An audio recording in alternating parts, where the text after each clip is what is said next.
Students, welcome back to my YouTube channel professor Shubham Tiwari. आज का concept हमारा एचएससी के ओसीएम के पेपर प्रेजेंटेशन के ऊपर है। किस तरीके से आपको पेपर प्रेजेंटेशन रखना है।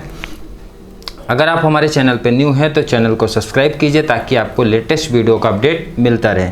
तो चलिए वीडियो को स्टार्ट करते हैं।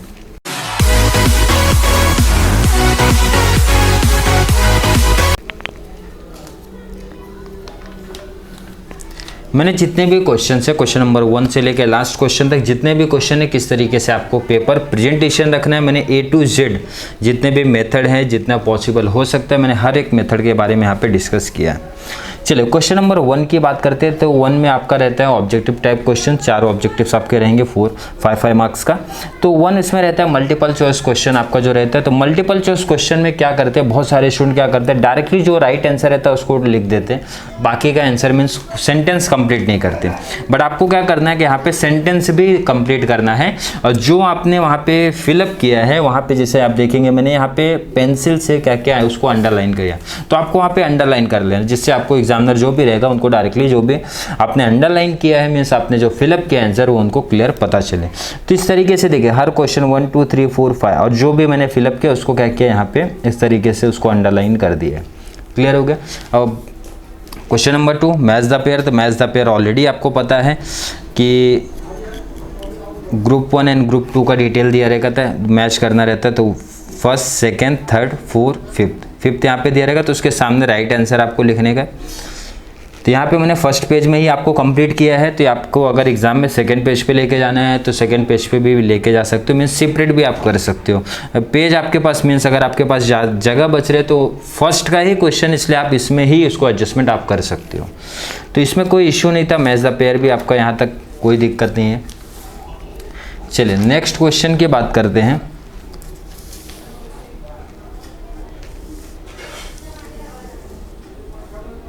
चलिए फर्स्ट सी की बात करेंगे।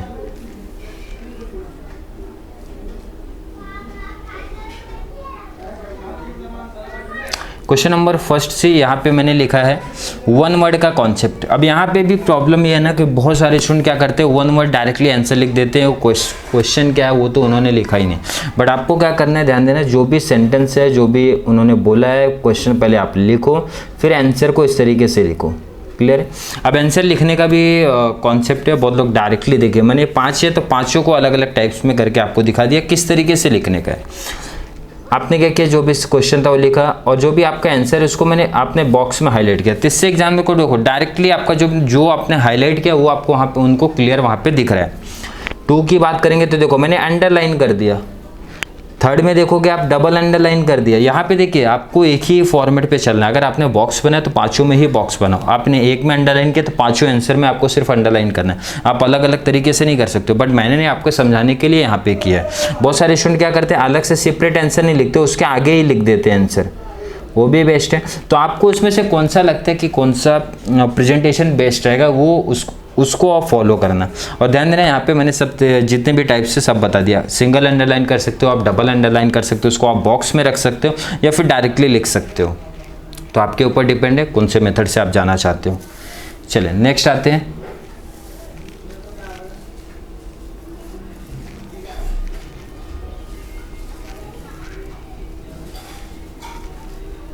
ट्रू फॉल्स की बात करते हैं। ट्रू फॉल्स में एक सिंपल वही कॉन्सेप्ट है मेरा। आपने सेंटेंस जो भी है वो लिखा, फॉल्स है तो फॉल्स लिखा, आप डबल अंडरलाइन करो या फिर डायरेक्टली आंसर उसके आगे लिख दो, ट्रू या फॉल्स उसको अंडरलाइन करो, बॉक्स में आप कर सकते हो, किसी भी तरीके से फॉर्मेट से जा सकते हो। बट आपको यहाँ पे ध्यान रखना है डायरेक्टली आप ट्रू या फॉल्स नहीं लिखना है, आपको सेंटेंस लिखने के बाद ही आपको ट्रू एंड फॉल्स वाला कॉन्सेप्ट लिखना है। तो ऑब्जेक्टिव में देखिए जितने भी ऑब्जेक्टिव्स आने के चांसेस है, जिस तरीके से प्रेजेंटेशन है, मैंने हर एक मेथड बता दी किस तरीके से आपको वहाँ पर चलना है। चलिए अब हम जाते हैं क्वेश्चन नंबर 2 की तरफ। क्वेश्चन नंबर 2 की तरफ जाते हैं। अब क्वेश्चन नंबर 2 में भी बहुत सारे स्टूडेंट को डाउट था, सर किस तरीके से प्रेजेंटेशन देना है, किस तरीके से लिखना है, कितना लिखने का है। अब जैसे एग्जांपल बात करते हैं, 2 आपका क्या है, डिफाइन द कॉन्सेप्ट, और ये कितने मार्क्स का होता है आपका, 2 मार्क्स का होता है। क्लियर है। अभी ये कि 2 मार्क्स का होता है तो इसको लिखने के कितने मेथड है, 3 मेथड है। कितने मेथड है, 3 मेथड है। क्या मेथड, पहला मेथड ये है कि बहुत सारे स्टूडेंट क्या करते हैं 2 पॉइंट्स लिखते हैं। ये भी राइट है, कोई इशू नहीं है। जैसे कि फर्स्ट मैंने आंसर 2 पॉइंट्स में किया है। Principle of authority and responsibility, आप देखोगे 2 और गैप रखा है, पॉइंट्स में ध्यान देना, इंपॉर्टेंट है गैप रखना, आपका पॉइंट पता चलना चाहिए, हाईलाइट होना चाहिए वहाँ पे। तो देखिए यहाँ पे किस तरीके से 4 to 5 लाइन्स, 4 to 5 लाइन्स का यूज़ किया मैंने, 4 to 5 लाइन्स का यूज़ किया, एंड यहाँ पे भी देखो 4 to 5 लाइन्स का यूज़ किया। ठीक है, मिनिमम बता रहा हूँ, मैक्सिमम आपको बहुत ज़्यादा भी नहीं करना, 4 लाइन 5 लाइन इनफ होगा, उससे ज़्यादा आपको नहीं जाना है। और मेरी राइटिंग यहाँ पे थोड़ा सा वर्डिंग जो मैं लिखता हूँ थोड़ा सा बड़ा लिखता हूँ, इसलिए आपको आंसर थोड़ा सा ज़्यादा दिख रहा होगा। तो 4 to 5 लाइन्स मैं अपने राइटिंग के हिसाब से बता रहा हूँ, बड़ा है तो 4 to 5 लाइन्स में यहाँ पे लिखूंगा। सेकंड देखो 2 पॉइंट्स आपने लिखा तो 1 पॉइंट्स पे 1 मार्क्स आपको मिल जाएगा, मतलब 2 पॉइंट्स पे 2 मार्क्स, मतलब 2 में से 2 यहाँ पे भी आपको मिलने वाला है। सेकंड होता है बहुत लोग क्या करते हैं ना, पॉइंट्स में ही नहीं करते, वो डायरेक्टली पैरा में कर देते हैं, मतलब एक साथ ही लिख देते डिटेल। जैसे नेक्स्ट बात करते हो, देखिए आपको यहाँ पे सेकंड दिख रहा होगा, मैंने पॉइंट्स नहीं किया, मैंने डायरेक्टली लिख दिया इधर पे, क्लियर। तो डायरेक्टली डिटेल लिख दिया, मतलब इसको पॉइंट्स में ना करके मैंने इसको मर्ज कर दिया, मतलब साथ में एक पैराग्राफ के टाइप में लिख दिया। तो उस तरीके से भी आप लिख सकते हो। नेक्स्ट, अब यहाँ पे जैसे नेशनल कमीशन के बारे में आया है, तो नेशनल कमीशन के बारे में मैंने क्या किया, 1 2 3 4 5 पॉइंट्स के छोटे छोटे पॉइंट्स का यूज़ किया, मतलब उन्होंने 2 पॉइंट्स नहीं 4 पॉइंट्स का यूज़ करते हैं। और 4 पॉइंट्स जो रहेंगे आपके वो छोटे रहेंगे, छोटे रहेंगे मीन्स देखो 2 पॉइंट्स वाले में क्या बोला था मैंने, 4 to 5 लाइन्स का यूज़ करोगे तो इसमें आपका कम रहेगा। अब इसमें आपका कम रहेगा तो एग्जामिनर कौन से बेस पे आपको मार्क्स देगा, हाफ मार्क्स देगा, 1 पॉइंट्स पे आपको मिलने वाला है। तो इस तरीके से डिटेल रहेगा। तो आपको देखो बेस्ट मुझे जो लगता है कि इसमें तीनों में से अगर मुझे बोला जाए कौन से पॉइंट्स आपको बेस्ट लगता है, तो मुझे फर्स्ट वाले का सिलेक्शन में करना चाहूँगा, 2 पॉइंट्स का। और इसमें क्या रहेगा आपका 2 में से 2 ईजिली मिल जाएगा, इसमें कोई इशू नहीं होएगा। पैराग्राफ में लिखते हो तो थोड़ा सा लेंदी रहता है और एग्जामिनर को मतलब थोड़ा इशू मुझे लगता है कि ऐसा प्रेजेंटेशन भी आपका कैसा 2 पॉइंट्स वाले में अच्छा आपको दिखता है, वहाँ पे 4 पॉइंट्स कैसे आपके पॉइंट्स काफ़ी छोटे दिखने लगते हैं, तो ये इशू हो जाता है। इसलिए सजेशन ये है कि आप 2 पॉइंट्स वाले पे को फॉलो करो। अदरवाइज देखिए कोई इशू नहीं है, 4 पॉइंट्स आपने लिखा या फिर पैराग्राफ में लिखा, कोई इशू नहीं, 2 मार्क्स उसमें भी मिलते हैं प्रॉपर आपने अगर लिखा है तो मैं सिर्फ जस्ट यहाँ पे आपको बता रहा हूँ कौन कौन से मेथड से, किस मेथड से, कितने मेथड से आप लिख सकते हो। तो कॉन्सेप्ट वाले कॉन्सेप्ट जो आपके 2 मार्क्स वाले कॉन्सेप्ट हैं वो आपके क्लियर हो गए क्वेश्चन नंबर 2। अब क्वेश्चन नंबर 3 की बात करते हैं। तो 3 में देखिए मैंने एक ही आंसर लिखा है, इसमें 3 में तो कॉमन सी बात है कि आपका केस स्टडी रहता है। तो केस स्टडी में आप क्या करोगे, जितना पॉइंट्स पूछा, अभी जैसे मैंने एक एग्जांपल लिया था 1 2 3 पॉइंट्स था तो मैंने 3 पॉइंट्स वहाँ पे लिख दिया। 2 पॉइंट्स रहेगा तो 2 पॉइंट्स आपको लिखना रहेगा। तो मोस्टली वो लोग एग्जाम में 3 पॉइंट्स ही पूछते हैं, 1 मार्क्स 1 मार्क्स 1 मार्क्स, इस तरीके से आपको मार्क्स मिलता है। ऑलरेडी वहाँ पे मेंशन रहता है, तो इसमें आपको पॉइंट्स अपनी मर्जी से ऐड नहीं करना, जितना क्वेश्चन पूछा उतना ही आपको आंसर लिखना है। 3 में कोई इशू नहीं है। क्वेश्चन नंबर 4 डिस्टिंग्विश बिटवीन में आते हैं, बहुत सारे स्टूडेंट को प्रॉब्लम है इसमें। चलिए अब यहाँ पे देखिए क्वेश्चन डिस्टिंग्विश को भी लिखने का 3 मेथड है। अभी जैसे एग्जाम्पल की बात करते हो, क्वेश्चन नंबर 4 का पहला क्वेश्चन मैंने लिया district commission versus state commission. पहले तो पॉइंट क्लियर कर लो कि पॉइंट आपको देखिए 6 पॉइंट्स लिखने हैं।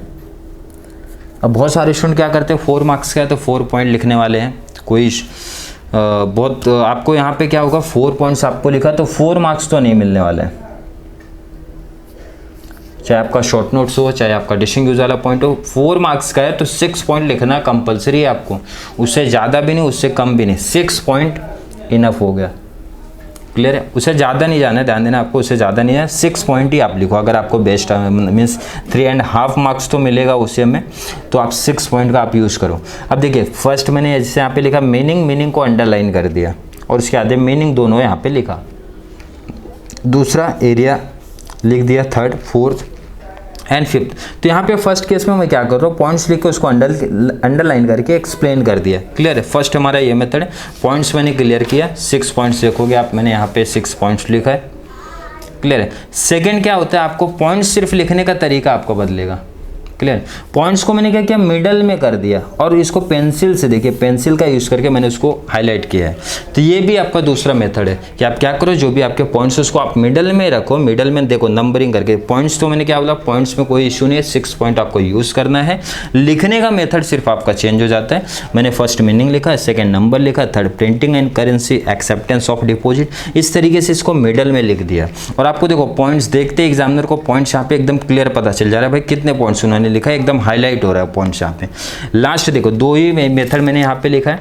अब बहुत सारे स्टूडेंट क्या करते हैं और उनका भी खुद का ओन भी रहता है, एक्स्ट्रा भी एक आता है कि देखिए यहाँ पे एक और छोटा सा कॉलम वो लोग बना लेते हैं। अब कॉलम में वहाँ पे वो लोग पॉइंट्स करते हैं। अब इससे क्या होता है, मैंने वो क्यों नहीं यूज़ किया, क्योंकि मेरी जो राइटिंग है वो क्या है कि यहाँ पे काफ़ी ज़्यादा मीन्स बड़ा वर्डिंग आपको दिख रहा होगा।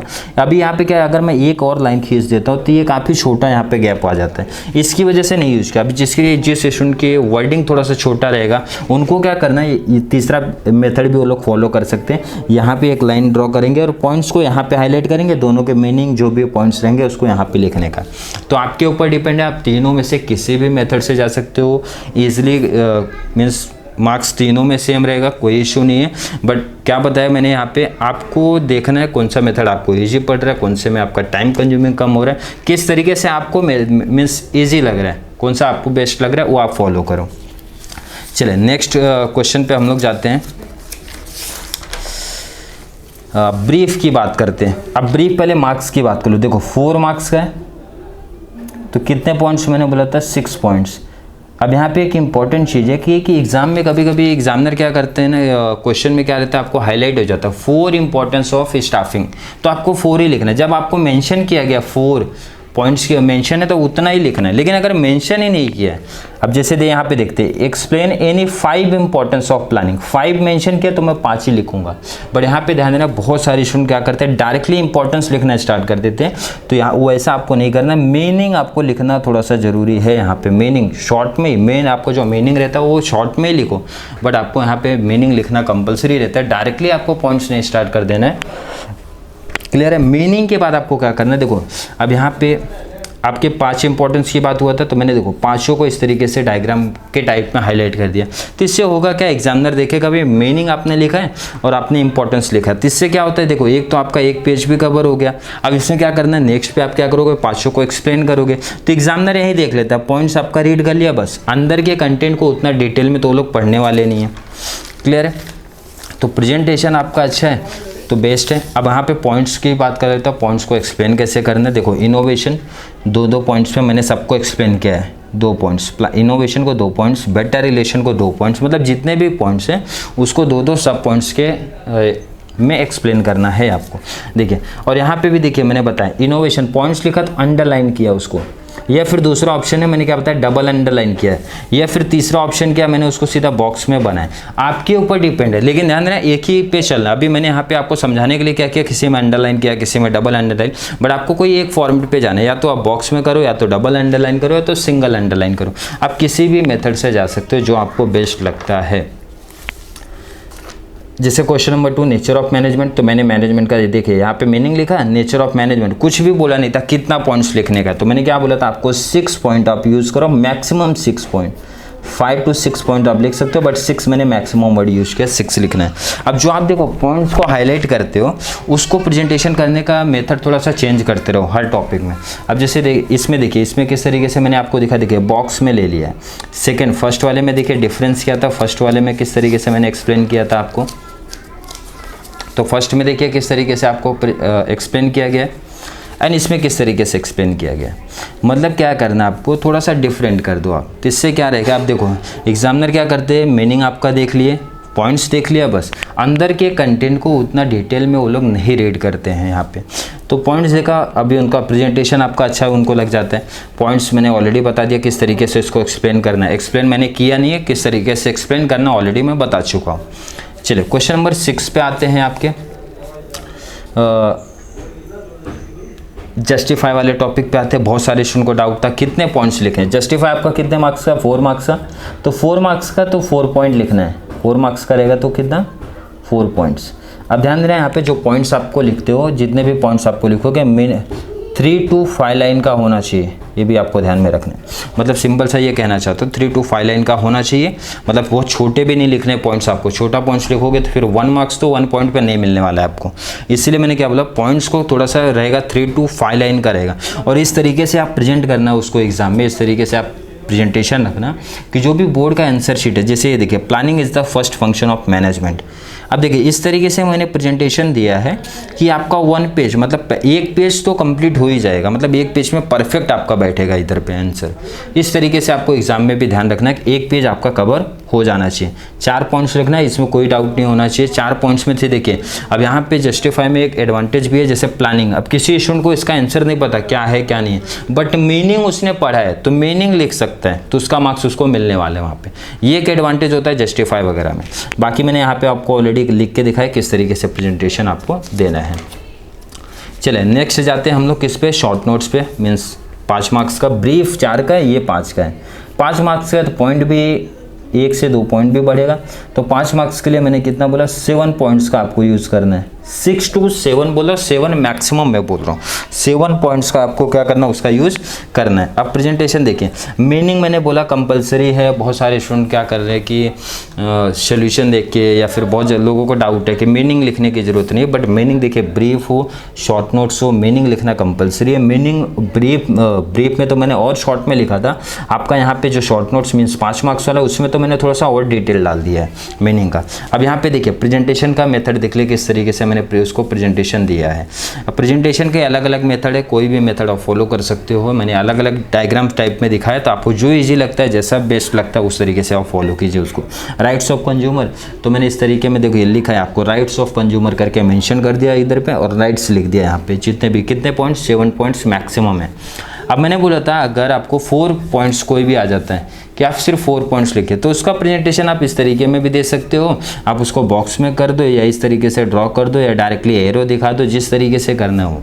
नेक्स्ट और एक मेथड मैंने यहाँ पे दिखाया है किस तरीके से आपको पॉइंट डिवाइड कर सकते हो।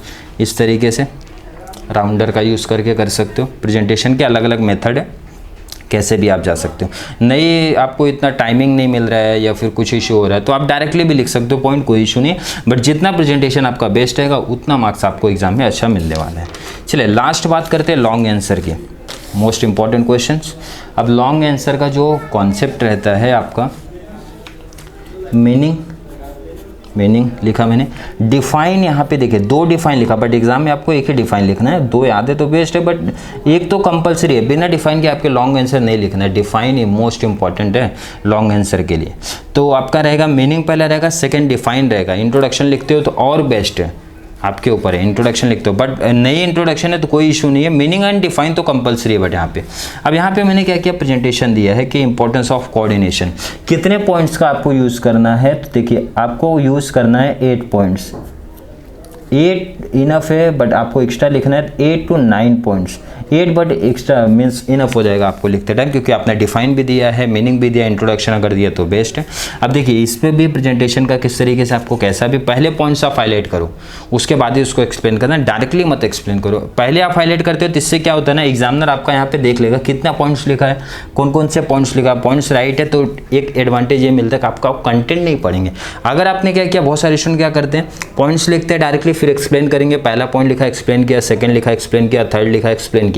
तो इससे कैसा रहेगा, एग्जामिनर वहाँ पे भी जाएंगे पॉइंट चेक करने। बट यहाँ पे इस तरीके से आपने हाईलाइट किया तो आपको यहाँ पे ही क्लियर हो जाएगा, एग्जामिनर यहाँ पे कॉन्सेप्ट मीन्स आपका पॉइंट यहीं पे रीड कर लेगा।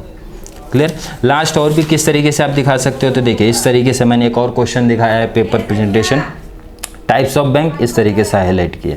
तो आपके ऊपर ऑप्शन है, किसी भी तरीके से आप क्या कर सकते हो, उसको पेपर प्रेजेंट कर सकते हो। आई होप आपको OCM के पेपर प्रेजेंटेशन का पूरा कॉन्सेप्ट क्लियर हुआ रहेगा। तो चलिए मिलते हैं नेक्स्ट वीडियो में। Thank you so much.